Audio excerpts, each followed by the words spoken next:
Hallo und sonnige Grüße aus meinem Garten in Laos. Ja, heute bin ich mal nicht unterwegs. Das liegt daran, dass die Corona-Ereignisse sich hier in Laos in den letzten Tagen überschlagen haben. Und da dachte ich, da mache ich einfach mal ein kleines Lage-Update, wie die Situation hier in Laos so ist. Denn immerhin bin ich jetzt ja auch schon seit über 13 Monaten.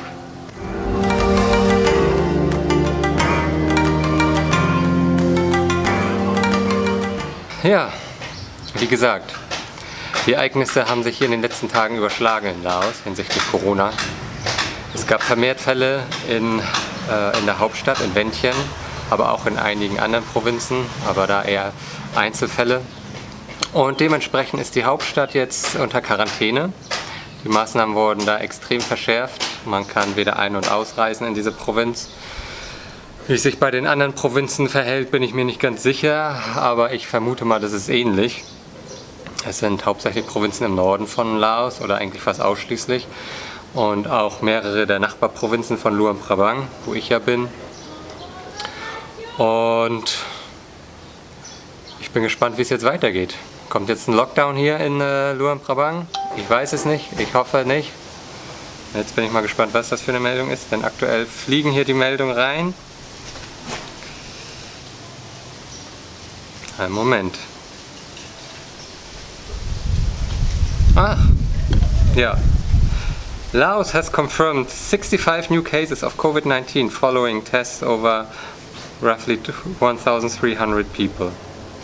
Ja, okay. Jetzt gerade, während ich das aufnehme, wurden nochmal 65 Fälle in Laos bestätigt. 60 Fälle davon in Vientiane, in der Hauptstadt. 2 in Bokeo, das ist im Westen von Laos, zur Grenze nach Thailand. 2 in Champasak und auch noch ein weiterer in der Vientiane-Provinz, also nicht in der City, sondern im Umland. Ja, also geht Corona-mäßig jetzt scheinbar ab hier. Es war ja all die Zeit, die letzten 13 Monate verhältnismäßig ruhig. Man hat sich hier sicher gefühlt. Ja, es war immer gefühlt so der sicherste Ort der Welt. Aber die Blase scheint jetzt zu platzen. Ja, dementsprechend, ich hatte ja gerade schon angesprochen, wurden in Vientiane mehrere Maßnahmen eingeleitet. Ich kann ja mal kurz vorlesen, was da so jetzt gerade passiert. Einen Moment. Zunächst einmal hat der Prime Minister einen 14-tägigen Lockdown in der Vientiane Capital verordnet. Die Einwohner der Hauptstadt, denen ist es nicht erlaubt, ihre Häuser zu verlassen, es sei denn für essentielle Erledigungen. Schulen, Entertainment-Venues, Fitnesscenter und viele andere Geschäfte haben geschlossen. Ja, also im Prinzip wie der Lockdown im letzten Jahr. Letztes Jahr im März, von Mitte März bis Mitte Mai. Nur, dass das jetzt natürlich mal auf einem höheren Level stattfindet. So wie der Rest der Welt das ja wahrscheinlich kennt. Aber hier in Laos ist das jetzt halt was Neues. Ich habe ja gesagt, hier in Luang Prabang gibt es aktuell noch keine Fälle. Also zumindest sind mir jetzt noch keine offiziellen Zahlen bekannt. Es gibt natürlich immer mal irgendwelche Geschichten über die sozialen Kanäle, aber ich persönlich verlasse mich halt nur auf das, was ich wirklich in den offiziellen Nachrichten finde und in den offiziellen Quellen. Wir wissen ja alle, wie Social Media funktioniert. Aber dahingehend muss ich auch sagen, was Social Media angeht, das Verbreiten von Fake News oder Conspiracy Theories, also von Verschwörungstheorien, ist hier untersagt und steht sogar unter Strafe. Das finde ich persönlich richtig gut, denn man hat ja einfach keine Zeit für so einen Quatsch. Also man hat ja keine Zeit für, weiß ich nicht, Echsenmenschen und anderen komischen Gedöns.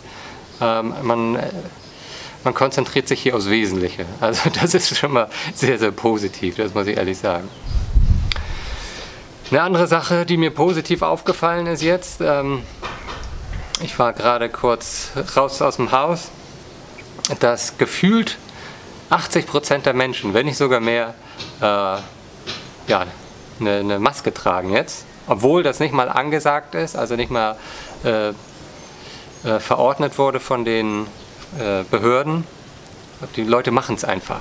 Einfach zum Selbstschutz, einfach zum Schutz der anderen. Ich selbst habe auch hier, ich habe immer eine Maske dabei. Wenn ich dann das Haus verlasse, setze ich sie auf. Aus eigener Erfahrung, dadurch, dass ich immer mit dem Fahrrad hier schon kreuz und quer durchs Land gefahren bin, weiß ich, dass das Aufsetzen einer Maske einen riesen Unterschied macht. Einfach auch nur vom Kopf her, vom Mentalen her. Denn dadurch, dass die meisten Menschen oder eigentlich kaum einer hier irgendwie Erfahrung hat mit diesem ganzen Virus, dadurch, dass in dem vergangenen Jahr oder in den vergangenen 13 Monaten gab es ja keine 60 Fälle und jetzt sind es halt auf einmal, gerade jetzt 65 Fälle innerhalb eines Tages, ist natürlich dann die Verunsicherung groß und daher ist halt die Maske einfach auch ein super Werkzeug, um ja, Leuten Nervosität zu nehmen, dahingehend, dass sie halt sich sicherer fühlen.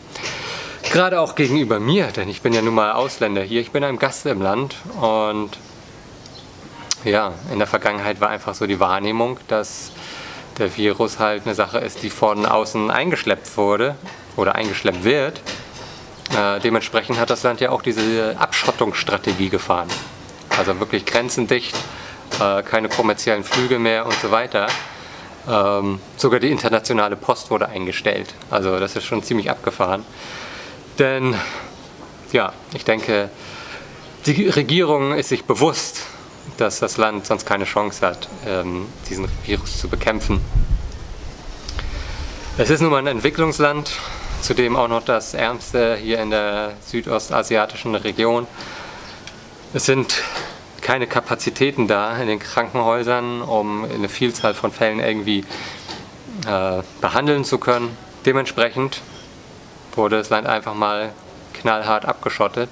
Und deshalb bin ich ja nun mal hier jetzt schon seit über 13 Monaten. Ich bin gespannt, wie es weitergeht. Es wird hier auf jeden Fall mittlerweile schon auch geimpft. In mehreren Krankenhäusern in den größeren Städten finden jeden Tag Impfungen statt. Wie genau da die Strategie ist, bin ich mir ehrlich gesagt nicht sicher. Zumindest ist mir bekannt, dass jetzt gerade eine Website in der Mache ist, wo man sich registrieren kann für eine Impfung. Das werde ich auf jeden Fall mal verfolgen. Ich bin gespannt, wie es jetzt weitergeht. Also ich hoffe, das eskaliert jetzt nicht hier, dass die Leute mitziehen. Mein erster Eindruck ist zumindest, dass die Leute mitziehen. Zumindest hier in meiner näheren Umgebung. Ach ja, obwohl hier in Luang Prabang kein Lockdown herrscht, wurden trotzdem auf lokaler Ebene einige Maßnahmen ergriffen. Also zum Beispiel hier in meinem Village hat der Village Chief veranlasst, dass einige Veranstaltungsvenues halt geschlossen werden, sowas wie Bars oder ich glaube auch das Sportzentrum hier in der Nachbarschaft. Also, wie gesagt, die Leute, die machen einfach keine Zeit für Bullshit, keine Zeit für Verschwörungstheorien. Das ist richtig gut, das gefällt mir gut.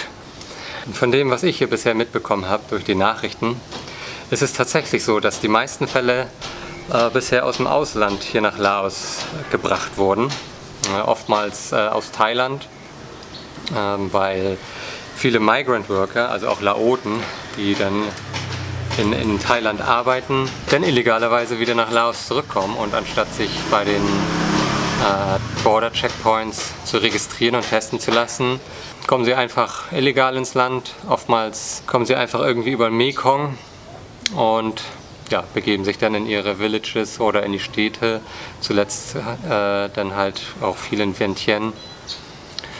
Und so verteilen sie dann das Virus in der Bevölkerung hier aktuell. Das ist natürlich absolut rücksichtslos und einfach nur egoistisch, aber das ist so, wie es hier gerade stattfindet. Und ja, da kann man eigentlich nur den jeweiligen Personen Vorwurf machen. Ich mache da selbst nicht mal der Regierung bzw. der Border Control einen Vorwurf, dass sie vielleicht schlecht kontrollieren oder wie auch immer. Die Grenze zu Thailand ist halt weitestgehend der Mekong und das ist einfach hunderte von Kilometern, wo man auch einfach gar keine Chance hat, jeden Kilometer zu 100% zu überwachen. Also wenn da jemand einfach kurz mal mit seinem Speedboot von einer Seite auf die andere rüber will, der schafft das. Das sind halt maximal 500 Meter. Ja, was bedeutet das jetzt für mich? Ich habe natürlich jetzt ein Auge auf die Entwicklung hier vor Ort, was dann die Maßnahmen sind oder vielleicht auch die Restriktionen. Und ja, werde mich halt dementsprechend verhalten. Und andernfalls, wenn ich mich halt draußen bewege, halt Maske auf und ja, zusehen, dass es mir und allen Leuten um mich drumherum auch gut geht. So viel dazu. Die Blase scheint zu platzen. Corona ist scheinbar jetzt angekommen in Laos. Mehr gibt es dazu jetzt auch erstmal nicht zu sagen. Ich halte jetzt einfach erstmal Augen und Ohren offen, wie sich die Lage hier vor Ort entwickelt. Und in dem Sinne, bleibt sicher, bleibt gesund, passt auf euch auf, aber lasst es euch auch gut gehen. Und bis bald.